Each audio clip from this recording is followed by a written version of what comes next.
ಒಂದ್ಸತಿ ಓಪನ್ ಮಾಡ್ತೀನಿ ನೋಡಿ. ಓಕೆ, ಓಪನ್ ಮಾಡಿ ನೋಡಿ. ಇದೆಲ್ಲ ಮುಂಚೆ ಗೊತ್ತಿದೆ ನಿಮ್ಗೆ, ರಾಜಕೀಯ ಒಡೆದು ಪ್ರಜಾಕೀಯ, ದ ರಿಯಲ್ ಪ್ರಜಾಕೀಯ ಅಂತ, ದ ರಿಯಲ್ ಪ್ರಜಾಕೀಯ ಅಂತ, TRP ಅಂತ ಹಂಗೂ ಅನ್ಕೊಬಹುದು.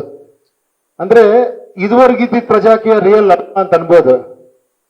ಬಟ್ ನನ್ನ ಪ್ರಕಾರ ಇದ್ರ ಮೇಲೆ ನಿಮಗೆ ಗೊತ್ತಾಗತ್ತೆ ಇದು ರಿಯಲ್ ಪ್ರಜಾಕೀಯ ಅಂತ. ನನಗೂ ಏನಂದ್ರೆ ನಿಮ್ಗೆಲ್ಲ ಗೊತ್ತು, ಸ್ಟಾರ್ಟ್ ಮಾಡಿದಾಗಿಂದ ನಾನು ಏನೇನು ಫೇಸ್ ಮಾಡಿದೆ ನೀವೆಲ್ಲ ನನ್ನ ಜೊತೆಲೇ ಇದ್ದೀರಾ, ನೋಡಿದ್ದೀರಾ. ನಾನು ಯಾವುದೋ ಒಂದು ಪಕ್ಷದ ಜೊತೆ ಹೋದೆ, ಅವ್ರು ನನಗೆ ಕನ್ವಿನ್ಸ್ ಮಾಡಿರಲಿಲ್ಲ, ನೀವು ಹೇಳೋದೆಲ್ಲ ಕರೆಕ್ಟು, ನಾವು ನಿಮ್ಮ ಜೊತೆ ಹಂಗೆ ಇರ್ತೀವಿ ಅಂತ. ಕೊನೆಗೆ ಟಿಕೆಟ್ ಕೊಡೋ ಟೈಮಲ್ಲಿ ಇಲ್ಲಪ್ಪ ನಾವಿಲ್ಲಿ ಮೇನ್ ಟಿಕೆಟ್ ಕೊಡೋದು ಅಂದ್ರು. ಆಮೇಲೆ ನಾನೇ ಟಿಕೆಟ್ ತಗೊಂಡ್ಬಿಟ್ಟೆ ಅಲ್ಲಿಂದ. ಅದಾದ್ಮೇಲೆ ನಂದೇ ಒಂದು ಪಕ್ಷ ಮಾಡಿದೆ.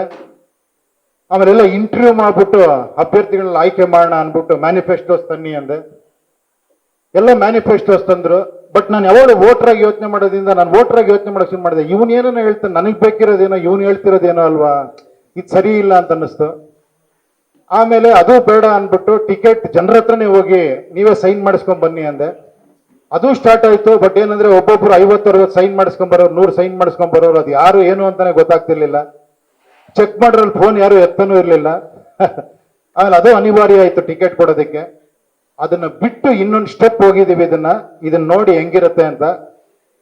ಇದನ್ನ ನೋಡಿದ ಮೇಲೆ ನಿಮ್ಗೆ ಚೆನ್ನಾಗಿ ಮಾತಾಡ್ಬೋದು, ಡಿಸ್ಕಸ್ ಮಾಡ್ಬೋದು. ಒಂದ್ಸತಿ ಓಪನ್ ಮಾಡೋಣ.